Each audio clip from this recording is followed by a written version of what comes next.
So Kevbo Kev says, what audio interface do you use for your setup? The Apogee Quartet, which is an old device now. I think it's probably about 10 years old. 4 inputs, so I can have 2 microphones and a stereo input, which I use for my piano.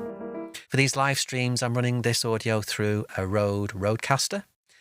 And underneath the desk, although you can't see it, is a Mackie mixer, which kind of allows me to split the audio from the computer and stuff outside of the computer into a live stream. So it's quite a complex setup. What is your favourite piano VST? I enjoy bright pianos, so I loved what you did with your Baywatch cover.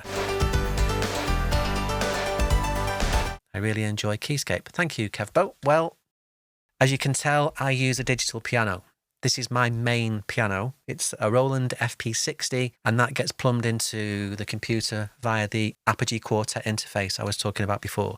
So most of the time, I'm using the Roland FP60. However, I have Native Instruments Complete, and in that you get the Grandeur, which is that's probably my favourite VST piano. You get the Gentleman, which is kind of a deeper, darker sound. Alicia's Keys, and there's another one called the Maverick that I never use. Haven't tried Keyscape, but my personal favourite of the VSTs is the Grandeur. I actually used that and the Gentleman in Chariots of Fire. You talk about Baywatch cover. That was mixed with some electric pianos, so it wasn't all pure grand or pure natural piano, it was other stuff as well. Do you switch between your monitors and headphones for tracking mixing? Prefer one over the other for a specific studio task? Yes. Obviously, headphones give me the most accurate interpretation of what I'm working on, and I've got several pairs of headphones for referencing. I don't use these. These are Biodynamic DT770 Pros. These are my live streaming headphones.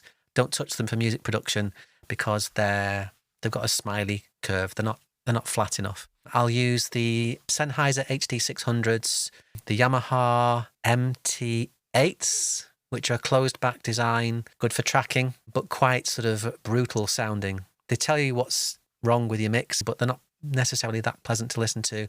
And the gold standard headphones that are the back of the studio, which I've shown on my studio tour, are the Audeze LCD X, the 2021 version.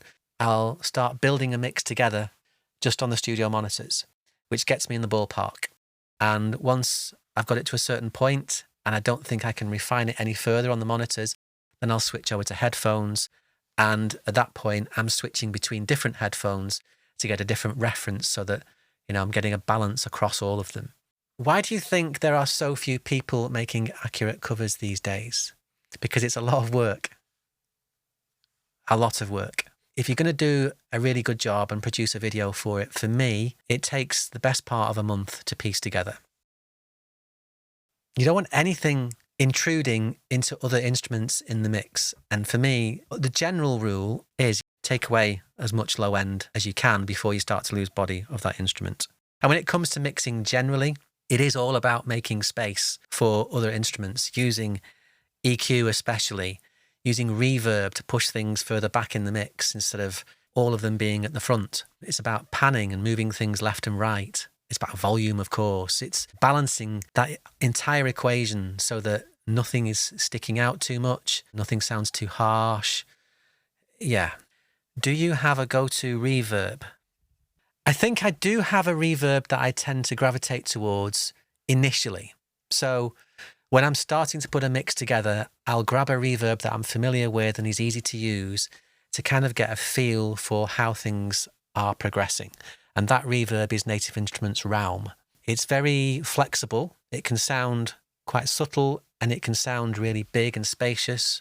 It's got a freeze control, so you can create massive spaces for basically sound design if you want to. So yes, I think my go-to reverb to start with would be Native Instruments Realm, but I change as the mix progresses to see if I can get a better sound with a different reverb. And actually, that exact scenario happened with the vocal recording of Arnolly, who did Alone. I started with Native Instruments Realm, and I ended up using Waves H reverb. Realm usually sounds pretty good, but H-Reverb sounded a little bit smoother and there was a lot more control, so I could be a bit more granular with some of the fine tuning of how the reverb sounds. I've recently acquired, for orchestral stuff specifically, East-West Spaces 2. Although prior to that, I was using the Cubase built-in convolution reverb called Reverbs, and I downloaded some impulse responses that were effectively clones of the Lexicon 482 reverb unit?